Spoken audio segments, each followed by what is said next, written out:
floor is yours for 20 minutes. Well, thank you, Mr. Chairman. I'd like to direct some questions to Mr. Bowman and Mr. Rolnice. And, of course, if any of you would care to comment, just raise your hands. I'll be happy to have you do it. In the wake of the September 11th incident, Attorney General Ashcroft worked closely with Congress to help formulate the PATRIOT Act, which has provided the law enforcement community with necessary tools and resources that I felt were long overdue.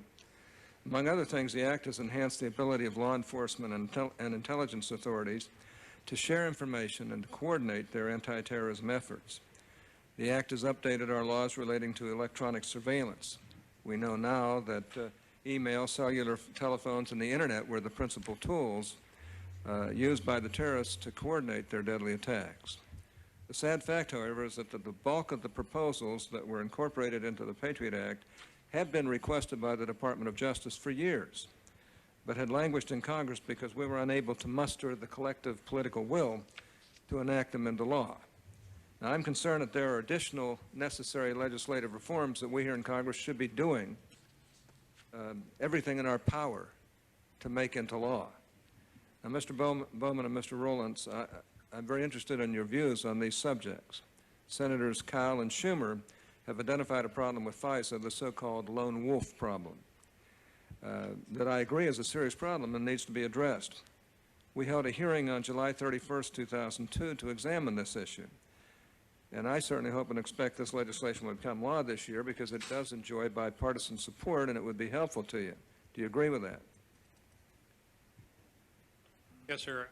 I do agree with that. On July 31st, I testified on that very matter and submitted testimony which explained why the lone wolf has become a modern issue in terrorism. Senators Feinstein, Kyle, and DeWine and I had quite a dialogue on it on July 31st. The bottom line to it is, sir, there is testimony before your committee and in written testimony that you can look at, and I'd be happy to repeat any of it, but I don't want to waste your time. I think that it is not a numbers-wise a huge problem at the moment, but is certainly a problem we've seen growing over the last few years. Okay. Mr. Rolnice. Thank you, Senator. If I could address that from an operational standpoint, this has been recognized for the better part of a year and a half, and we specifically had unit chiefs such as the one before you and a prior UBL unit chief bring over the former head of OIPR and all of her attorneys to address the problem, because what we were doing was putting agents in a position to try to fit people into a group that in which they did not necessarily belong.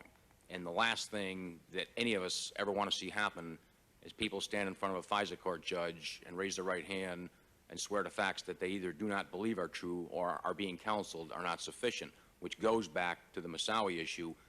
Agent of a foreign power, not just a foreign power. Could you prove him to be an agent?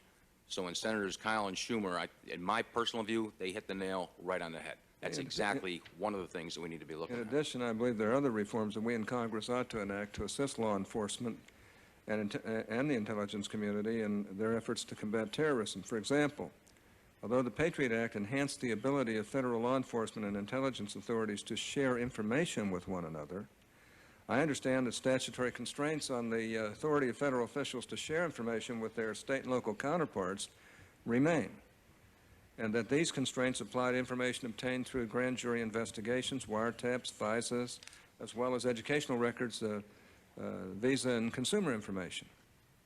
Now, it seems to me that in order to succeed in this war on terrorism, it is critical that we have close cooperation in and between state and local and federal officials as well. And in your view, do existing laws limit your ability to share important information with state and local authorities?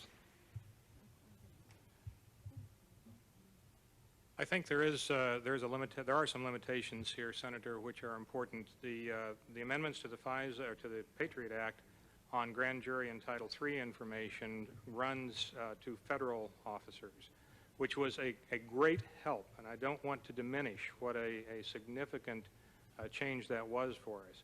But it does not allow us to get that kind of information to the 650,000 state and local authorities that are out there. The rules are slightly different depending on what type of information you're talking about. FISA information is not included in that kind of a restriction. There are some other restrictions that go into it. One of the things that the Attorney General has been looking into and developing a process for is the procedures under which we can get classified information to state and locals to help them with their eyes on target. Well, don't similar limitations or restrictions apply to the information you're permitted to share with your international counterparts who Yes, are sir. cooperating and assisting our national efforts to combat terrorism? Yes, sir. There are some limitations there. The same limitations apply for the grand jury and Title III information. There are some speed bumps on other things. FISA, for example, to share with if it's a U.S. person, at least we have to share with a foreign power, we have to get the permission of the Attorney General. We have to make sure that they agree to protect the information that we give them and so forth. Okay, another concern I have relates to administrative subpoenas. Isn't it the case that the federal law enforcement officials currently have the authority to issue administrative subpoenas to investigate cases involving federal health offenses, child abuse, and child pornography, all of which are important and very appropriate? However, I have to say that you don't have the same authority with respect to terrorism investigations. Now, doesn't it make sense to expand this authority to terrorism cases as well if you're going to have that authority for health care offenses, child abuse, and child pornography? Absolutely. The answer is absolutely, Senator. We have just locally here in the Washington field office is a great example, moved 2 entire squads to go after criminal enterprises. They are supervised by individuals who formerly ran violent crime bank robbery squads and drug squads. The first thing they came to me, the first request they brought forward was that we try to move down the road to get an administrative subpoena simply because it's faster and it's more efficient. An assistant special agent charged in a field office can and does sign those on a regular basis for the kinds of crimes that you just described. And yet to get that same information within a counterterrorism, counterintelligence investigation, you can get it, but you either go via a grand jury subpoena or a national security letter, both of which, although effective, are less efficient. We can get it much more quickly with an administrative subpoena, and we certainly would like that. Well, as one of the prime authors of the Patriot Act, I'm not finding fault with the Patriot Act. What I'm trying to point out is that we wish we could have done better for you, and that these matters should be done, but sometimes get involved in some of the politics around here rather than doing what's best for the American people. Since September 11, there's been a growing concern about the risk of a serious cyber attack, particularly one against our infrastructure, which could have devastating consequences.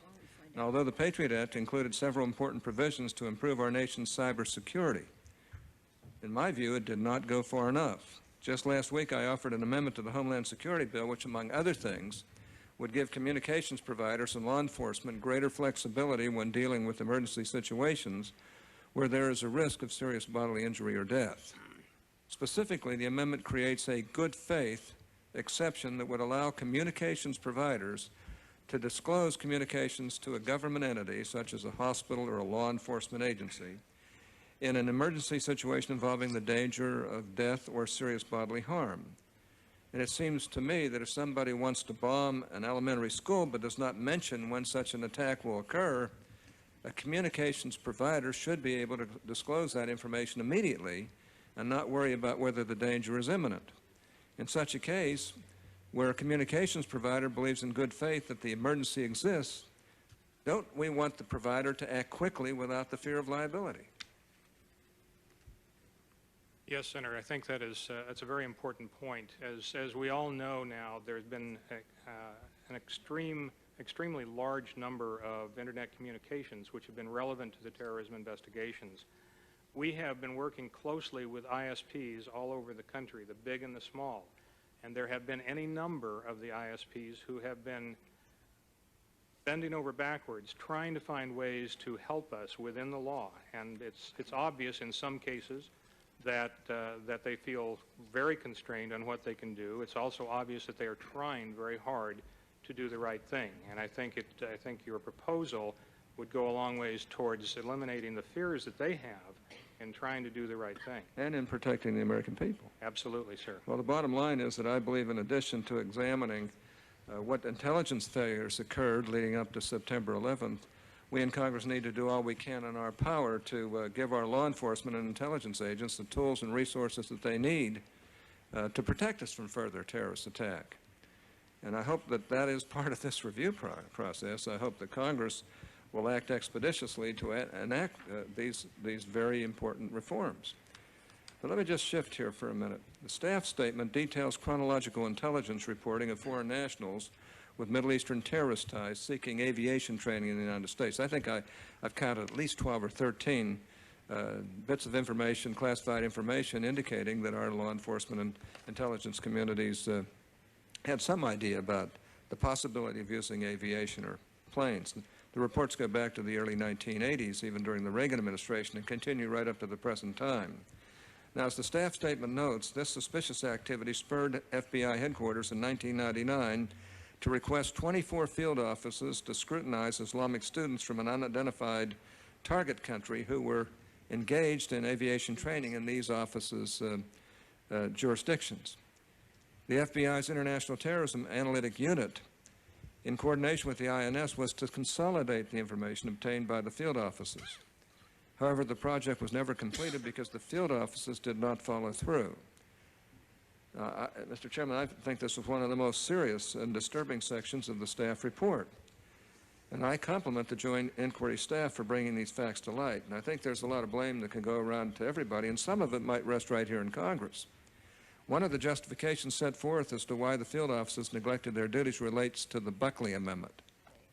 Now, it's my understanding that prior to the enactment of the PATRIOT Act, the Buckley Amendment limited the disclosure of educational records to third parties. Under the PATRIOT Act, the Attorney General or his designee may now seek access to educational records that are relevant to an authorized investigation or prosecution of a terrorism-related offense or an act of domestic or international terrorism. But it's most unfortunate if this legal requirement impeded law enforcement's efforts to complete this critical project.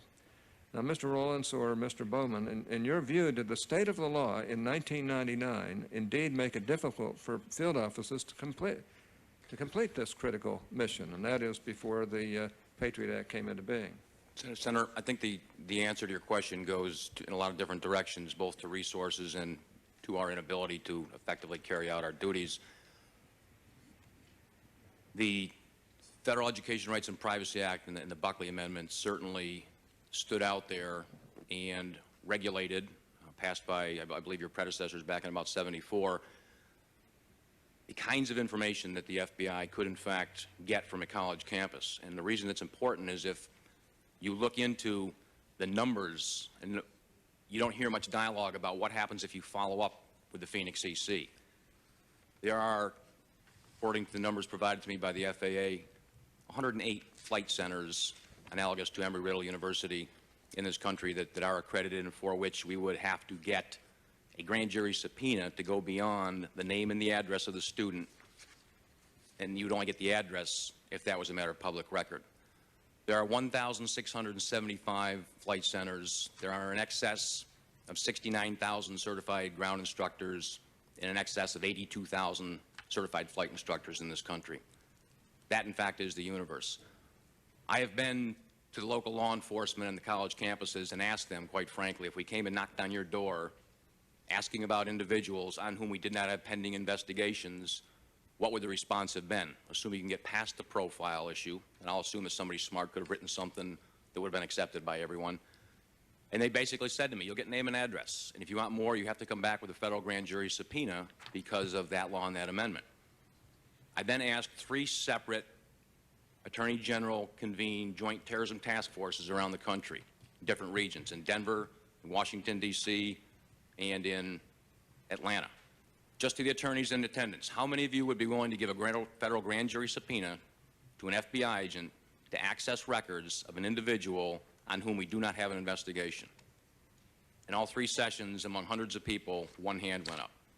So the practicality and the reality of implementing the Phoenix recommendations are, quite simply, if you shut down the entire bin Laden program, lock, stock, and barrel, shut it down, touch base with each of those individuals that I talked about, assume you get wholesale cooperation, they give you everything they have, the mathematics works out to, it's a 17-month project. Well, let me mention one other thing. The Phoenix memo includes suspicions of terrorist activity that were based in part on ethnicity.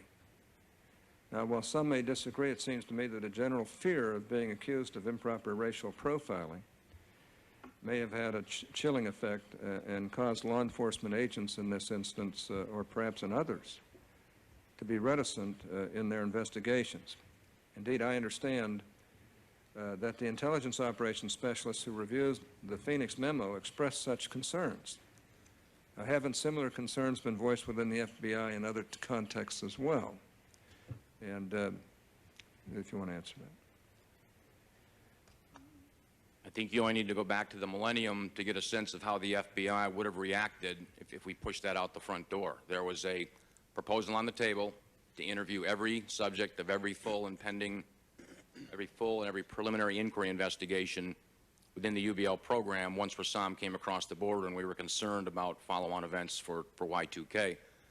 That met with overwhelming resistance by the SACs in the field for a lot of different reasons, one of which is we would be hounded unmercifully over the profiling issue.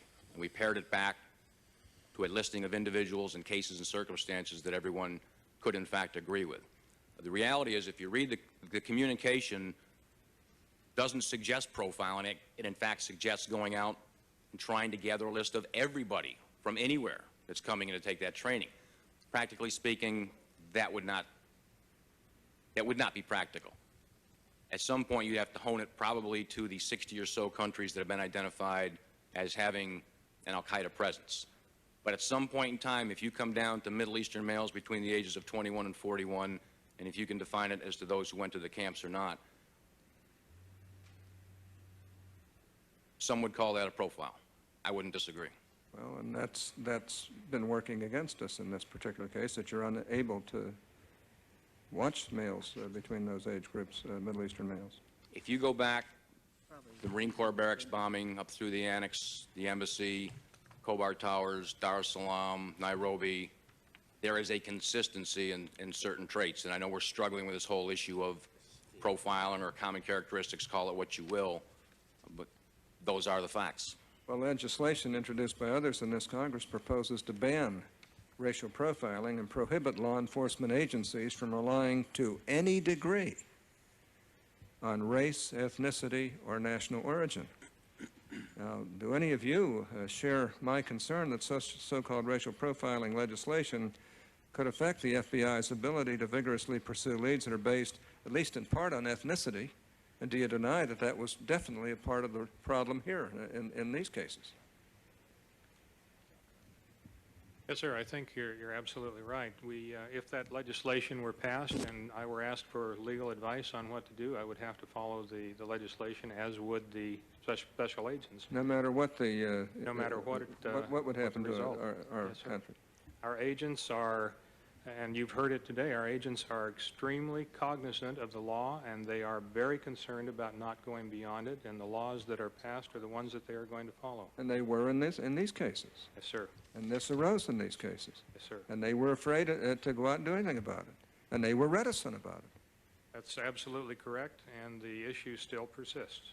In May of this year, Attorney General Ashcroft announced revised investigative guidelines that are intended to enable the FBI to take a more proactive approach to prevent and detect terrorism and other crimes before they occur.